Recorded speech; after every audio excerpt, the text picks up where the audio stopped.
Hello students, today I am going to start a new chapter of class 11th history chapter 9, the industrial revolution part 5th.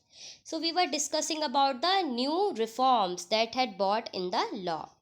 तो देखो, जो भी conditions थी workers की, तो सरकार, औरतें और बच्चों की परिस्थितियां बहुत ज़्यादा इस समय ख़राब हो चुकी थी। 1819 में कुछ कानून बनाए गए, इसके तहत 9 वर्ष से कम आयु वाले बच्चों को फैक्ट्री में काम करवाने पर पाबंदी लगाई जाने लगी। 9 से 16 साल की आयु वाले बच्चे को काम करने की सीमा 12 घंटे तक सीमित कर दी गई थी। लेकिन इस कानून का इतना परिवर्तन नहीं हो रहा था, ना ही प्रचलित हो रहा था। तो इंग्लैंड में जो भी काम कर रहे थे, उनकी स्थिति बहुत ज़्यादा ख़राब हो गई थी, विरोध हो रहा था हर चीज़ों का, फैक्ट्रीज़ में काम करने वालों का। बड़े बच्चों के लिए काम के घंटे सीमित कर दिए गए थे। कुछ फैक्ट्री में निर्देश भी दिया गया था कि इनको काम संडे को छुट्टी मिले। तो 10 घंटे का काम तय करा गया कि ये निश्चित समय रहेगा। तो आधुनिक कपड़ा खाद में भी हम देखते हैं, खनन में भी देखते हैं कि परिस्थिति विस्तार रूप से आगे बढ़ी थी।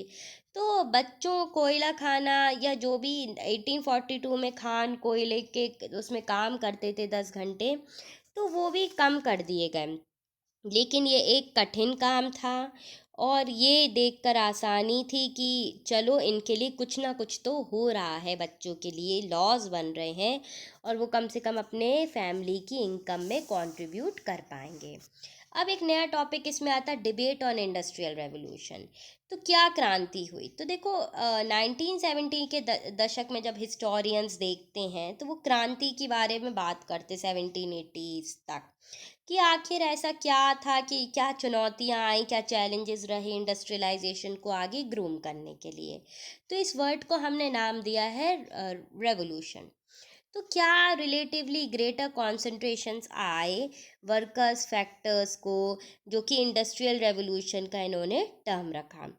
तो इंग्लैंड में परिवर्तन क्षेत्र तो बढ़ा और कानूनी क्षेत्र भी बढ़ रहा था।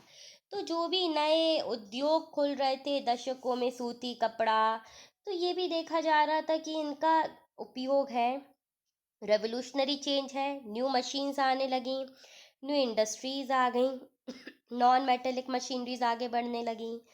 तो ये एक तरीके का इन्वेंशन था। ट्रेड और नॉर्थ अमेरिका में भी हम वार ऑफ इंडिपेंडेंस में देख सकते हैं कि how it has been started as a new law.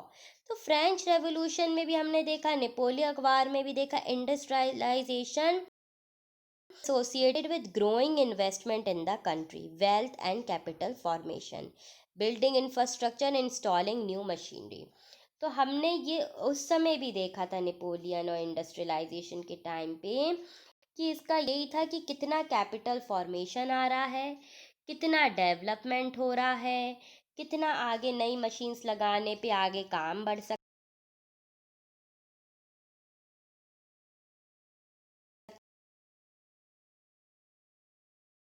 है, ऑफ प्रोडक्शन हमें बढ़ाना है, टेक्निकल प्रोसेस इंक्रीज करना है। तो हिस्टोरियंस ने भी ये पॉइंट आउट करा 1760 से 1850 तक कि इंडस्ट्रियलाइजेशन वॉर है, एक फाइट कर रहा है, वर्कर्स ट्रांसफॉर्मेशन बढ़ा रहा है, फूड प्राइजेस बढ़ा रहा है। तो नेपोलियन की भी ये पॉलिटिक्स थी, एक्सपोर्ट था। तो इंडस्ट्रियल एक तरीके का वर्ड था, रेवोल्यूशन ये एक तरीके से लिमिटेड नहीं था, but it was growing from sector. तो क्रांति को आप ये नहीं बोल सकते कि इसका कम दृष्टिकोण है, बल्कि क्रांति बहुत बड़ी है, बड़े रूप में है। और जब 1850 में हम देखते हैं ग्रेट एग्जीबिशन लगी, नए क्रिस्टल पैलेसेस लंदन में कंस्ट्रक्ट होने लगे, एक नई चुनौती आ गई, लोगों ने एक नए दशक का सामना करा। Half of the population living in towns, तो हैंडीक्राफ्ट इंडस्ट्री फ्लॉरिश होने लगी। और 1850 के टाइम पे भी हम देख सकते हैं कि सब कुछ एक ड्रामेटिकल शिफ्ट आ गया, ड्रामेटिकल चेंज आ गया, लोगों की प्रोपोर्शन ऑफ इनकम बढ़ने लगी। एक शहरी इलाके में रहने वाले लोगों ने अचानक नए तरीके की चीज़ें या नए शौक पाल लिए थे। अधिकांश लोगों ने उद्योगों में काम करते थे और एक तरीके से 20% हमने देखा कि इलाके बहुत ज़्यादा स्तर पे बढ़ गए थे।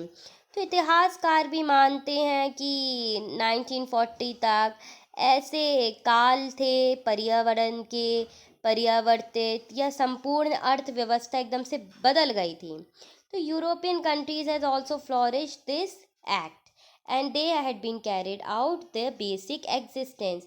तो देखो ये भी एक बहुत प्यारी फोटो है जो कि डिस्प्ले कर रही है। ग्रेट एग्जीबिशन लगी थी 1850 में, worker of industry of all nation, और ये एक स्पेक्टिकल प्रोग्रेस हुई थी ब्रिटेन की। ये हुई थी लंदन में, हाइडल पार्क जो लंदन में, वहाँ पर।